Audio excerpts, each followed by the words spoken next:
میری پوری گفتگو آپ کے ذہن میں رہے یا نہ رہے، لیکن یہ جو جملہ عرض کرنے جا رہا ہوں، اس جملے کو آپ ہمیشہ کے لیے دل و دماغ کے اندر محفوظ کر لیں، اور خاص طور پر آئی ہوئی خواتین، میری بہنیں، میری مائیں، میری بچیاں، باپ اگر دیندار ہوتا ہے تو دین گھر کے دروازے تک پہنچتا ہے، اور ماں اگر دیندار ہوتی ہے تو دین نسلوں تک پہنچتا ہے۔ موجودہ دور کے اندر جتنی بھی بے راہ روی ہے، اس میں سب سے زیادہ اگر کسی کی لاپرواہی ہے، جہالت ہے، تو وہ ماں کی ہے۔ باپ صبح سے لے کر رات تک اپنے بچے کی فیس کی خاطر، اپنی بیوی کے کپڑوں کی خاطر، اپنی بیوی کے زیورات کی خاطر، اس کی آسائش کی خاطر، کھانے پینے کے انتظام کی خاطر صبح سے لے کر رات تک محنت کرتا ہے۔ اور گھر میں رہنے والی عورت، بیوی، وہ کیا کرتی ہے؟ بگ باس دیکھتی ہے، سیریل دیکھتی ہے، اور نہ جانے کیا کیا کرتی ہے۔ نتیجتاً اپنے بچوں کی دیکھ بھال صحیح طور پر نہ کرنے کی بنیاد پر بچوں کے قدم پھسل جاتے ہیں، اور پھر بچوں کی وجہ سے ماں باپ کی زندگی اور ماں باپ کی نیندیں حرام ہو جایا کرتی ہیں۔ عورتوں کا علم حاصل کرنا کتنا ضروری ہے، اگر اس کو سمجھنا ہے تو رسول گرامی وقار صلی اللہ علیہ وسلم کی حکمت عملی کو سمجھو۔ پیغمبر رحمت صلی اللہ علیہ وسلم کی عمر بہت زیادہ، لیکن اپنے سے عمر کے اندر بہت چھوٹی حضرت عائشہ صدیقہ رضی اللہ تعالی عنہ سے سرکار نے نکاح فرمایا۔ ٹرین کے اندر مجھ سے ایک صاحب نے، غیر مسلم نے، سوال پوچھا کہ آپ کے نبی اتنی شادیاں اور پھر اتنی چھوٹی بچی سے شادی کی؟ تو میں نے کہا سنو، پیغمبر کی نظر صرف حال کو نہیں دیکھتی، مستقبل کو بھی دیکھتی ہے۔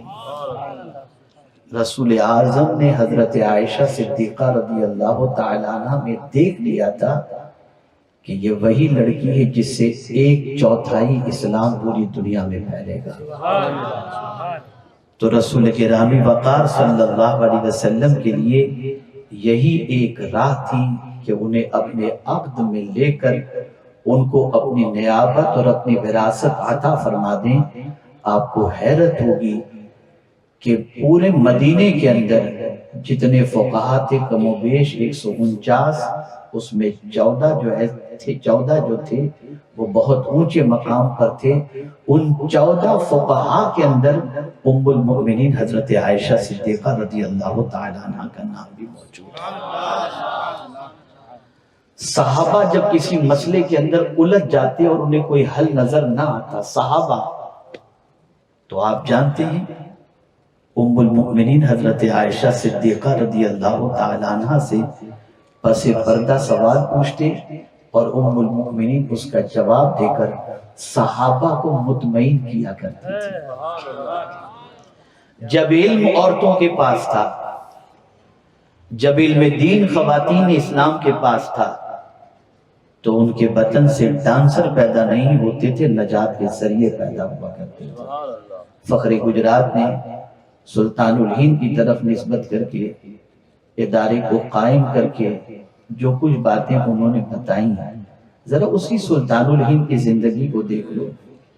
بنگال کی سرزمین پر جب 5 لاکھ کے قریب لوگوں نے خواجہ غریب نواز رحمت اللہ تعالی علیہ کے ہاتھوں پر توبہ کی، تو سلطان الہند نے اپنی ماں کو خط لکھا اور اس میں لکھا ماں اللہ کا شکر ہے کہ تیرے بیٹے معین کے ہاتھوں پر اللہ نے 5 لاکھ لوگوں کو کم و بیش توبہ کی توفیق عطا فرمائی۔ تو ماں نے جواب میں لکھا، بیٹے معین یہ تیرا کمال نہیں، یہ میرا کمال ہے کہ میں نے کبھی تجھے بے وضو دودھ نہیں پلایا تھا، اس وجہ سے اللہ نے تیری زبان میں یہ تاثیر عطا فرمائی۔ یہ ماں کا کردار تھا۔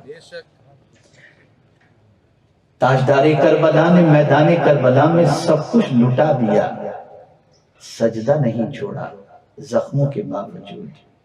وجہ کیا تھی؟ اپنی ماں کو سجدے میں دیکھتے تھے، اپنی ماں کو تلاوت کرتے دیکھتے تھے، اپنی ماں کو عبادت و ریاضت میں دیکھتے تھے، خشیت ربانی میں دیکھتے تھے۔ جب ماں کی ایسی زندگی انہوں نے دیکھی اور اتنی بڑی قربانی جب ماں کی انہوں نے دیکھی کہ بھوکے رہ کر فقیر کو دے رہے ہیں، اسیر کو دے رہے ہیں، یتیم کو کھلا رہی ہیں، جب اتنا بڑا ایثار اپنی ماں کا انہوں نے دیکھا اور جس ایثار پر پروردگار کی رحمت مچل گئی اور پروردگار نے آیت کریمہ نازل فرمائی ان کی شان کے اندر، ان کے کردار پر، تو آپ دیکھیں وَيُطْعِمُونَ الطَّعَامَ عَلَىٰ حُبِّهِ مِسْكِينًا وَيَتِيمًا وَأَسِيرًا۔ اور پھر جب انہوں نے شکریہ ادا کیا تو حضرت خاتون جنت کہتی ہیں اِنَّمَا نُطْعِمُكُمْ لِوَجْهِ اللَّهِ لا نريد منکم جزاء ولا شکورا۔ تو بیٹے نے اپنی ماں کی قربانی اس طرح سے دیکھی تھی تو کربلا میں سب کچھ لٹانے کے لیے تیار ہو گئے۔ لیکن آج جب بچے اپنی ماں کو گانے گنگناتے دیکھتے ہیں، ماں کو اپنے بچے کو روتا بلکتا دیکھتے ہوئے بھی کہ بچہ، ماں دیکھ رہی کہ بچہ بلک رہا ہے، رو رہا ہے، تڑپ رہا ہے، لیکن ماں کا سیریل نہیں چھوٹنا چاہیے، لے جا بچے کو ادھر لے جا، دیکھیں سنگ مس ہو جائے گا، تو ظاہر سی بات ہے کہ تباہی نہیں پیدا ہوگی تو اور کیا ہوگا۔ بہت بڑا کارنامہ ہے یہ ادارہ۔ یہاں اس ادارے کے ذریعے جو بچیاں زیور علم سے آراستہ ہوں گی، مجھے یقین ہے کہ ان کی نسلوں سے اللہ ایسے بچوں کو جنم دے گا جو بچے مصطفیٰ جان رحمت کی محبت کا چراغ لوگوں کے سینوں میں انشاءاللہ روشن کریں گے۔ میں آپ کو بتاؤں آج ڈے بائی ڈے سچویشن بدلتی جا رہی ہے۔ ماؤں کی پوزیشن یہ ہے، جہاں ماں بنی تو بچے کو دودھ پلانے کے لیے ماں گھبراتی ہے کہ میرا فیگر خراب ہو جائے گا، میں نے اگر بچے کو دودھ پلایا تو ڈبے کا دودھ پلاتی ہیں، بچہ اس سے طاقتور ہو جائے گا۔ میری بہنوں میں آپ سے پوچھنا چاہتا ہوں، آپ ڈبے کے دودھ اور پاؤڈر کے دودھ کے ذریعے بچے کو طاقت تو دے سکتے ہو، ماں کی ممتا کہاں سے دے سکو گے؟